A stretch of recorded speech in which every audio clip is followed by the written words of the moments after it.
a great track. That was the Scripts' brand new single, Both Ways. They are the Irish band who formed in 2001 and have gone on to, Fionnuala, wait for this, have 10 billion streams worldwide, sold 12 million albums and racked up global ticket sales of 3 million.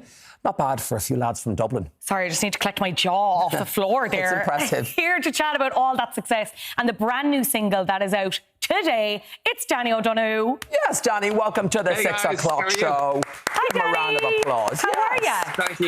Thank you. I just get really embarrassed whenever I hear that kind of an intro. It's really unbelievable after all this time to have amassed that amount of support over the years. So we're truly grateful for it. Thank you. Nothing to be embarrassed about. That's an incredible achievement, and what a fan base to have backing you. Let's talk about this new single. Congrats on that, Both Ways. It's out now. Thank you. It's out in the world. How are you feeling? I feel great because I've been sitting on it for such a long time. That it's just really nice to have it out into the public. And with a new single, it means a lot of different things. It means there's a new album coming. A new album called Satellites, which it's going to be out in August. So it's about 90 days away, August 16th.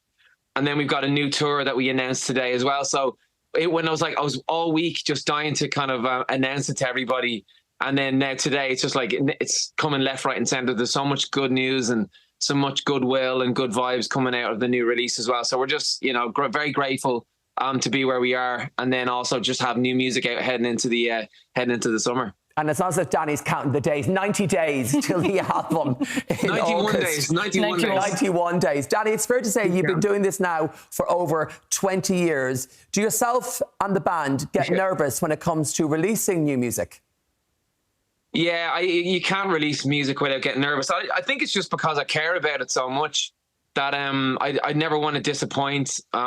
At the end of the day, if you're a musician, what I'm trying to do is really just please myself in the studio, just try and, while I'm here, just get out whatever's in my heart and in my head.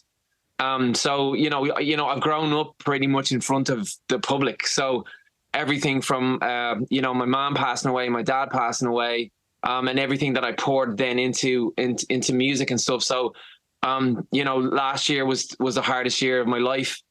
And music, again, is the one thing that saved me. It really pulled me out of a dark place last year.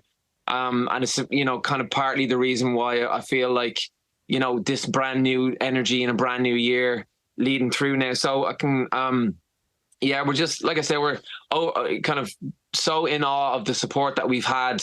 And then all I really want to do now is just show that support back to the fan base and get out and just start playing festivals again. And, try and get back to some sense of normality, even though it's going to be a very different normality moving forward. Yeah, absolutely. Yeah. As you acknowledged there, this is, of course, your first album since the passing of your friend and bandmate, Mark Sheehan.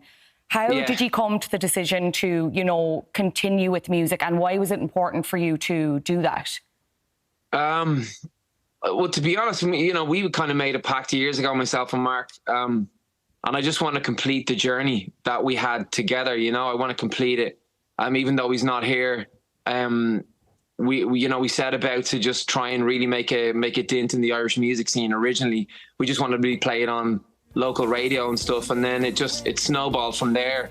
The guy's a lyrical genius, and it'd be sorely missed. But what I wanted to try and do was to leave the script as it was. The three-piece is quite an iconic image of us all playing on stage, and I didn't want to, fill those shoes because they'll never be filled. And I feel, moving forward, we wanted to just change up the energy a little bit, and we've kind of retired the three-piece, and now we've gone to a four-piece. So we're on stage. When we're on stage, we kind of moved everything around as well. So it's a different chapter for us moving forward. But like I said, we're never going to be able to repeat what it was, and what it was. We're going to leave that in the past, and then, like I said, move forward with the energy that Mark had. And like I said, while we were writing this album, he was definitely there in the studio in spirit as well.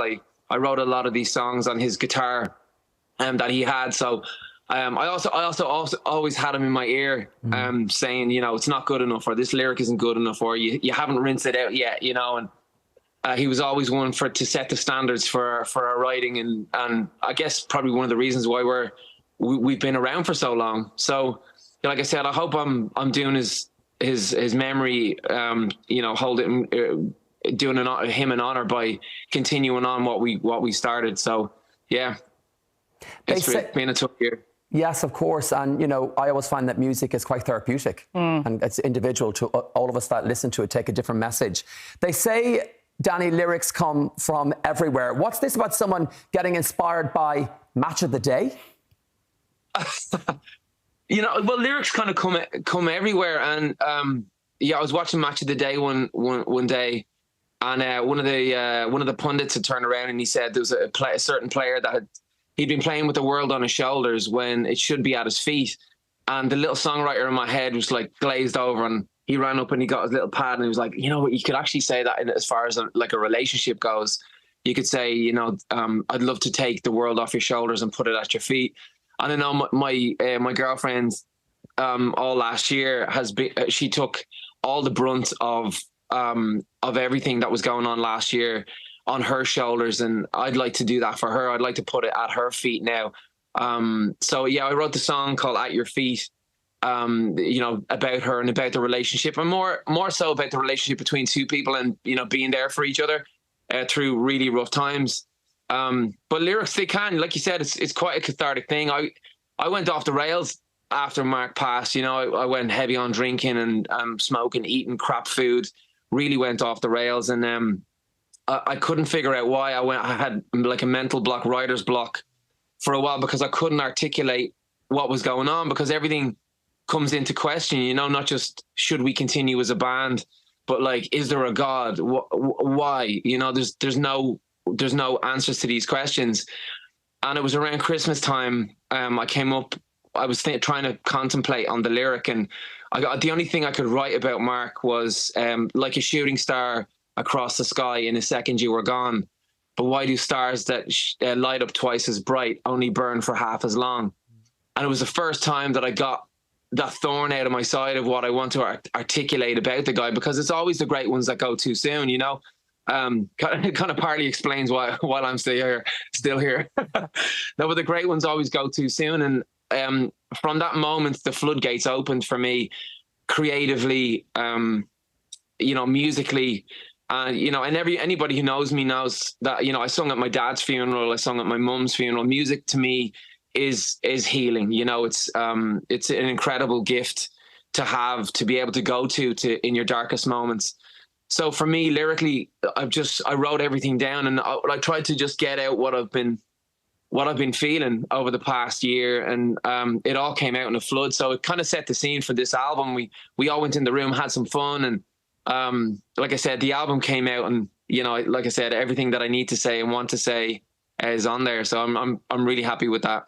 Danny, I must commend you on your open conversation there. I was getting emotional listening to you talking about grief and talking about parental loss and talking about your close friend dying. Sure. I find that so vulnerable, the vulnerability. I think a lot of people will get a lot from that, from your conversation. I find myself, I lost my mom in 2018, and what you were saying there for me is, what you're saying is something that's so relatable to people that do grieve. And I think a lot of people will take a lot of power from what you've just said and the relatability. And now on lighter news, amazing news, you guys are going on tour towards the end of the year. So tell us, what can fans expect? Oh, like I said, it's going to be bittersweet, because obviously Mark isn't there for this tour, but what we have is something new. You're not going to be going along thinking something's missing, because it's not the same. It never will be. But what we have is a new chapter. It's a new chapter in the Scripts book. We're now a 4-piece instead of a 3-piece. But the tour itself, like I said, it's when the album's released, you'll realize why I'm so excited about these songs and why I'm excited about playing for everybody again. But also, it's also another chance to go out and break open these songs, Break Even, Man Who Can't Be Moved, Hall of Fame, Superheroes. Mark does live on through those songs as well. So I'm expecting a big, just an outpour of support from our fans and the public as well, just to come out, sing the songs that you've loved all these years and we've all grown up with, Same with myself, these songs changed my life. They put a roof over my head and put clothes on my back. So I just still thoroughly enjoy singing all of these songs because I mean them. I was actually at the last tour in Belfast, and it was, oh my God, it was such a good show. So get your tickets to the Satellites tour, you need them. Before your own tour, though, you're actually going on tour with the pop powerhouse herself, Pink. What's that like? What's a Pink tour like?